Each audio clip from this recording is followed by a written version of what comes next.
Welcome student in SLA online classes. Today I am here with a new point, that is wind.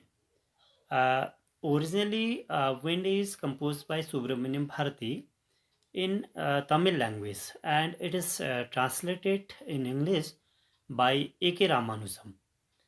Let us study the poem. Actually, wind is responsible for a lot of destruction.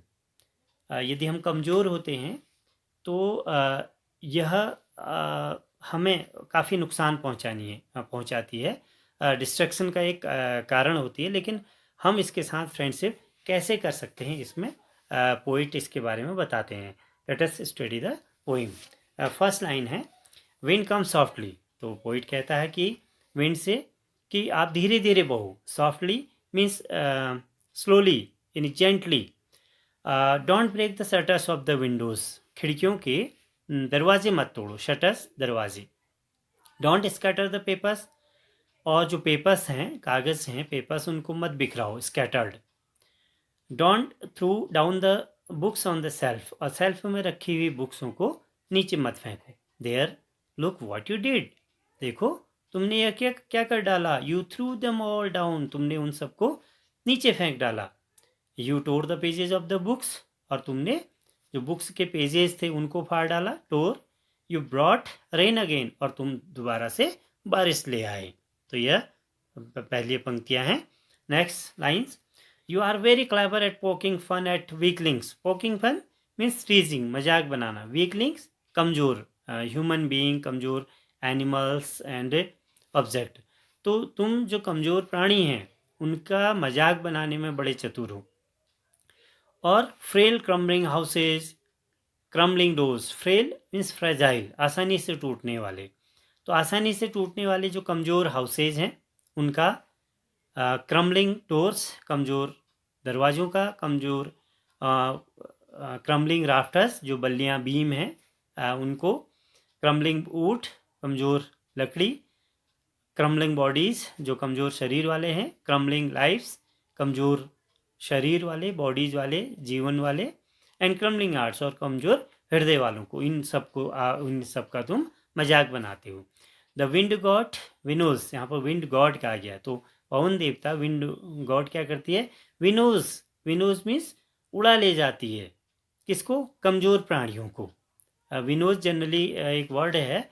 जब हम, जैसे आप देखें, wheat को जब हम अलग करते हैं, उसके जो अनवांटेड ऑब्जेक्ट होते हैं, तो हवा अनवांटेड ऑब्जेक्ट को उड़ा ले जाती है और जो ग्रेन होता है वो नीचे इकट्ठा हो जाता है। तो इसलिए मजबूत लोग अपनी जगह इकट्ठा होते हैं और जो कमज़ोर प्राणी होते हैं उनको उड़ा ले जाती है, क्रशेस देम ऑल, और उनको नष्ट कर डालती है। तो इसको इसलिए यहाँ पर कंपेयर किया गया। Next line. He won't do what you tell him. अब कहते कि आप जैसा उससे कहते हैं करने के लिए वो ऐसा नहीं करती है। वट यू टेल हिम, जैसा आप बताते हो उसे करने के लिए वैसा वो नहीं करती है। सो इसलिए come let's build a strong home. इसलिए हमें क्या करना है कि मजबूत स्ट्रॉन्ग होम्स बनाना है, बिल्ड बनाना है। Let's join the doors family. और मजबूती के साथ, फर्म, स्ट्रांगली अपने दरवाज़ों को ज्वाइन करना है, जोड़ना है। Practice to form the body. और अपने शरीर को मजबूत बनाने के लिए अभ्यास करना है, प्रैक्टिस करना है। Make the heart straight fast. और अपने हार्ट को मजबूत बनाना है, स्ट्रेट फास्ट, स्ट्रॉन्ग बनाना है। डू दिस, ऐसा करते हैं, and the wind will be friend with us.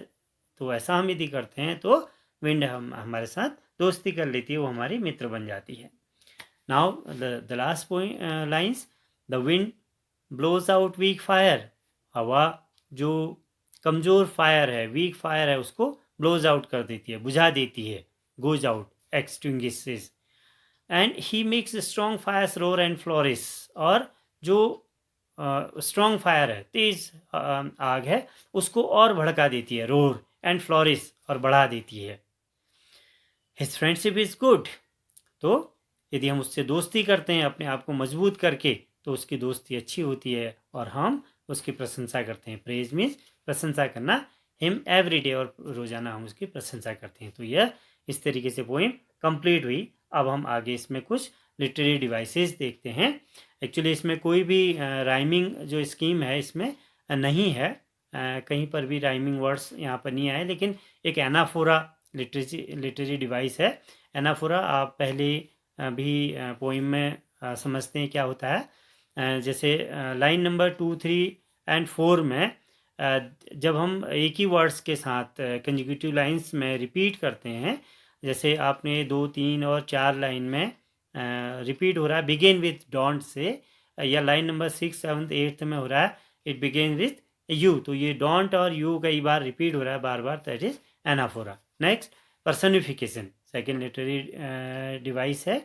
तो पर्सनिफिकेशन, ये पूरी poem it's a fine example of personification.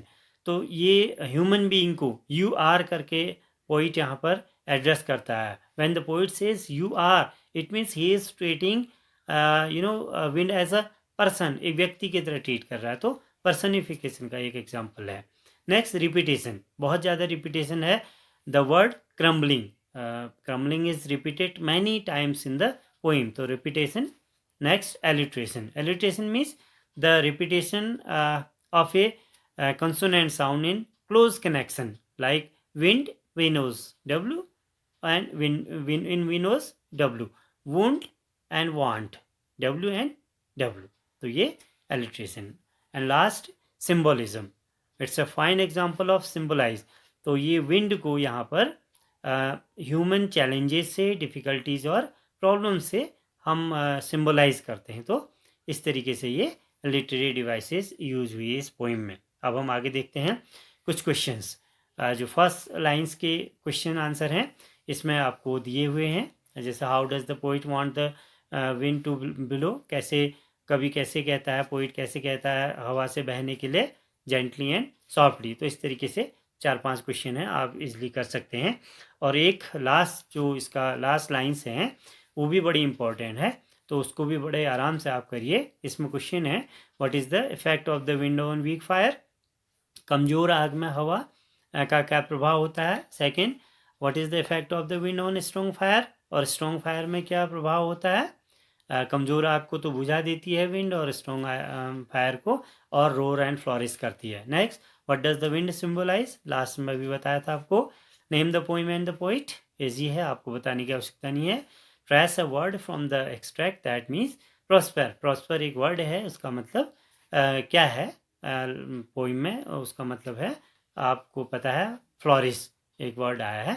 तो इस तरीके से एक बहुत ब्यूटीफुल पोइम आपकी कंप्लीट हुई। तो आपसे मिलते हैं नेक्स्ट वीडियो के साथ।